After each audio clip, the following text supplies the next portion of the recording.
जय उत्तराखंड, जय उत्तराखंड। प्रेमचंद अग्रवाल मुर्दाबाद, प्रेमचंद अग्रवाल मुर्दाबाद, महेंद्र भट्ट मुर्दाबाद, महेंद्र भट्ट मुर्दाबाद, पुष्कर धामी मुर्दाबाद, पुष्कर धामी होश में, अरे होश में तुमको आना होगा, होश में तुमको आना होगा। साथियों, बहुत बहुत धन्यवाद आप सभी का। आप सभी एक बार पुनः सड़कों पर उतरे हैं, और सड़कों पर तब उतरे हैं जब आपकी भावनाएं आहत हुई है, जब आपके स्वाभिमान को ठेस पहुंचाया गया है। शुरुआत एक व्यक्ति करता है, शुरुआत एक संगठन करता है, परंतु अगर वो शुरुआत सही है, प्रदेश के हित में है, समाज के हित में है, तो निश्चित तौर पर उसे सफलता मिलती है। और आज जिस प्रकार से इस पहाड़ को ललकारा गया है, इस उत्तराखंड को ललकारा गया है, निश्चित तौर पर आज हमें एकजुट और एकजुट होने की जरूरत है। हम नहीं कहते, हमने कभी पहाड़ मैदान नहीं किया और हम न करेंगे, परंतु इतना जरूर बताना चाहेंगे कि पहाड़ हमारी मातृभूमि है, जन्मभूमि है। अगर उसे ललकारने की किसी ने कोशिश की है तो उसे मुंह तोड़ जवाब दिया जाएगा।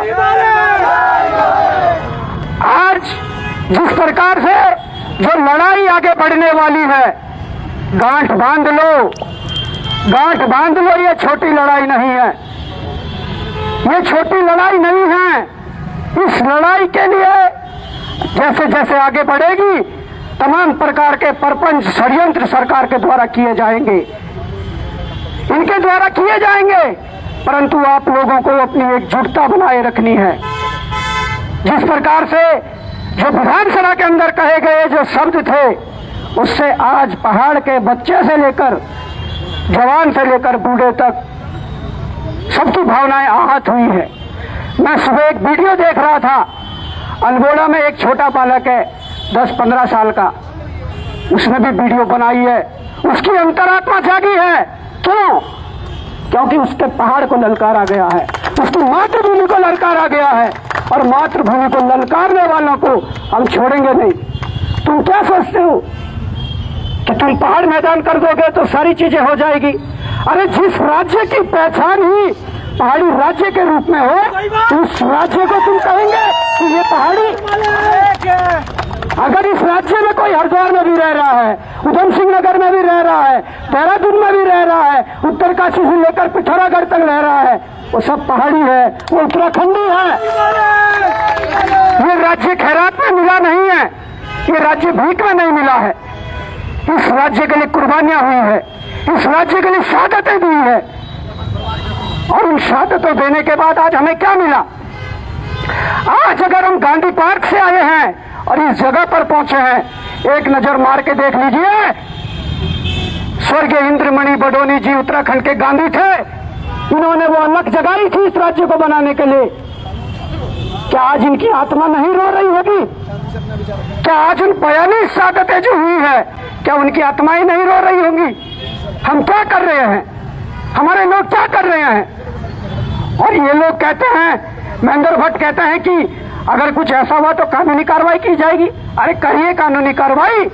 कितना दम है तुम्हारे कानून में? कितना दम है तुम्हारे कानून में? संविधान में लिखा हुआ है कि जातिवाद नहीं होना चाहिए, संविधान में लिखा हुआ है कि क्षेत्रवाद की कोई बात नहीं है, परंतु संविधान में जातिवाद और धर्मवाद लिखा हुआ कि नहीं होना चाहिए। तुम कहते हुए कि क्षेत्रवाद के लिए अलग कानून लाए हो। अरे किसने क्षेत्रवाद किया? हमें इस प्रदेश से प्रेम है, हमने तमाम लड़ाइयां लड़ी है, हमने रोजगार की भी लड़ाई लड़ी है। अगर मुनस्यारी के व्यक्ति को फायदा पहुंचा होगा, हरिद्वार के व्यक्ति को भी फायदा पहुंचा है। अगर चमोली के व्यक्ति को फायदा पहुंचा है, उधम सिंह नगर के व्यक्ति को भी फायदा पहुंचा है। हम लोगों ने भ्रष्टाचार के खिलाफ लड़ाई लड़ी। अगर उस भ्रष्टाचार में रोकथाम हुई, अगर आज परीक्षाएं पारदर्शी रूप से संपन्न हो रही है, तो फायदा केवल चक्राता उत्तरकाशी के लोगों को नहीं हुआ, वो फायदा समूचे उत्तराखंड को हुआ है। और आज धामी जी खुद मंच पर आकर कहते हैं कि अगर कोई ऐसी बात करेंगे तो उन पर कानूनी कार्रवाई करेंगे। मैं कहता हूं कानूनी कार्रवाई करिए।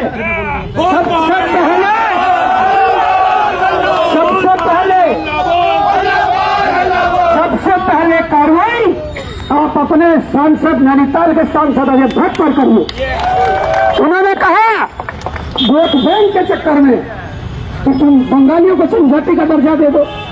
अरे ये समूचा उत्तराखंड तो लड़ रहा है कि भाई यहाँ आप जनजाति कर दीजिए।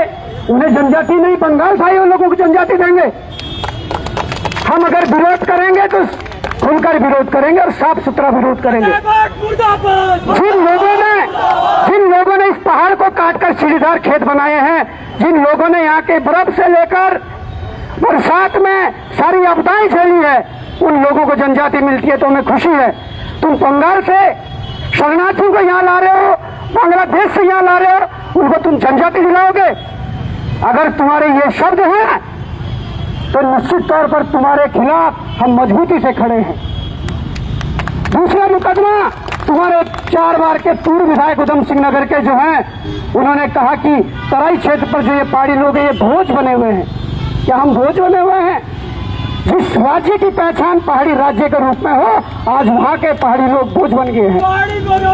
आज कई लोगों को ये कड़वा लग रहा होगा, आज ये शब्द कड़वे लग रहे होंगे, परंतु हम उन्हें भी नहीं बोलेंगे, उन्हें गाली नहीं देंगे, उनके आत्मसम्मान को ठेस नहीं पहुंचाएंगे। पर हमारे आत्मसम्मान पर अगर ठेस पहुंची है तो निश्चित तौर पर हम उसको बोलेंगे और बार बार बोलेंगे। हम बार बार बोलेंगे। विधानसभा के अंदर देखिए, जब द्रौपदी का चीरहरण हो रहा था, एक बद्रीनाथ से चुने नए विधायक आए, उन्होंने 2 शब्द क्या बोल दिए कि आप क्या कर रहे हैं। तो वैसे तो अगर पहाड़ी के लिए, इस पहाड़ के लिए, इस उत्तराखंड के लिए अपशब्द अगर प्रेमचंद अग्रवाल ने बोले थे तो पूरे विधानसभा के अंदर कम से कम जो पहाड़ से चुने गए विधायक थे वो सत्ता पक्ष के होते, विपक्ष के होते, उन्हें सदन में हंगामा कर देना चाहिए था, सदन को स्थगित करके बाहर निकल जाना चाहिए था। परंतु ये छोड़िए, आप सत्ता पक्ष को छोड़िए, यहाँ तो विपक्ष तक के विधायक खड़े उठने के लिए तैयार नहीं थे, विरोध करने के लिए तैयार नहीं थे। आप क्या समझोगे इससे? ये तो मिलीजुली सरकार चला रहे हैं। ये नाम के कांग्रेस और भाजपा है। काम इनके रात को 11-11 बजे सीएम आवास जाते हैं, वहीं से इनके क्रेशर चलते हैं, वहीं से इनका सब कुछ चलता है। रात के अंधेरे में जाते हैं, फिर अपनी फाइलें आगे सरकाते हैं। ये हमारा भला करेंगे? आप बताइए। ये हमारा भला नहीं कर सकते। बार बार कह रहा हूं कि ये सामाजिक लड़ाइयां लड़नी अच्छी बात है और लड़नी भी चाहिए, पर ऐसे दोगलों के साथ, ऐसे गद्दारों के साथ राजनीतिक लड़ाई लड़नी पड़ेगी। और वो राजनीतिक लड़ाई तब लड़ी जाएगी जब एकजुट और एकमुठ हुआ जाएगा। जब ये प्रदेश उस पिछले दिनों को याद करेगा, उस आंदोलन को याद करेगा जब यहाँ की माताओं के साथ किस प्रकार की अभद्रता हुई थी, जब 42 शहादतें हुई थी, हजारों लोग जेल की यात्रा में गए थे, कई लोगों ने लाठियां डंडे खाए थे। उसके बाद भी राज्य बनने के बाद तो आंदोलन कंटिन्यू चल रहे हैं। वो बात अलग है कि वो आंदोलन राज्य बनाने के लिए था, और उसके बाद से रोजगार के लिए आंदोलन चल रहा है, उसके बाद से पेपर लीक के लिए आंदोलन चल रहा है, उसके बाद से मूल निवास के लिए आंदोलन चल रहा है, भू कानून के लिए आंदोलन चल रहा है, भ्रष्टाचार के खिलाफ आंदोलन चल रहा है। आंदोलन तो थमने का नाम नहीं ले रहा है। क्या इन सामाजिक लड़ाइयों से काम हो जाएगा? जब तक इनके खिलाफ राजनीतिक शक्ति को खड़ा नहीं करोगे, ये लोग ऐसे ही आपस में हमें बांटते रहेंगे, लूटते रहेंगे, लूटते रहेंगे।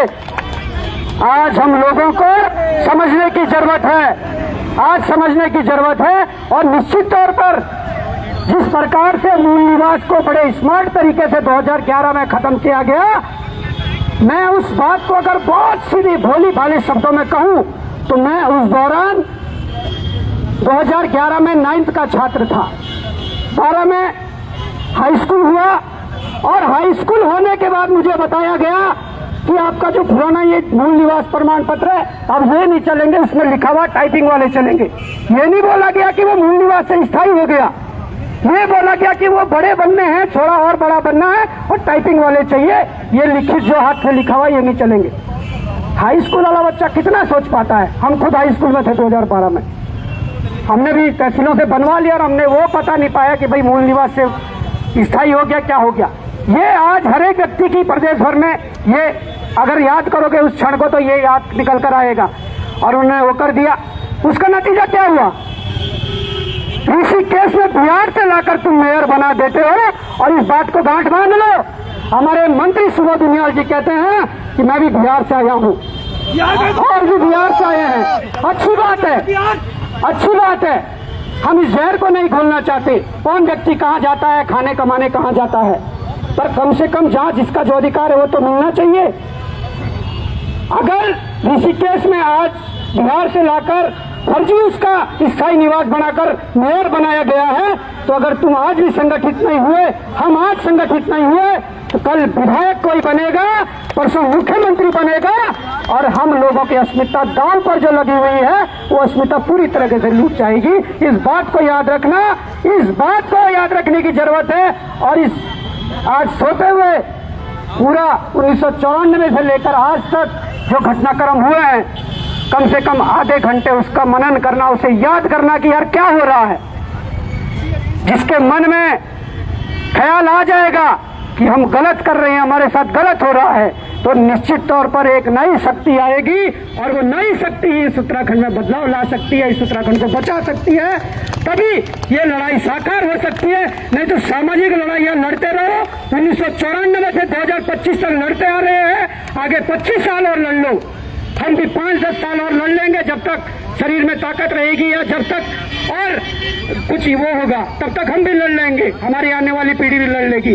परंतु ऐसी लड़ाई लड़ने की जरूरत है जो इन्हें आंख से आंख मिलाकर, इनके आंख से आंख मिलाकर घूर सके और इनको जवाब दे सके। इनके आगे पावरफुल एक ऐसी शक्ति जो इन्हें तमाचा भी मार सके और इन्हें उखाड़ के भी फेंक सके, ऐसी शक्ति आनी चाहिए।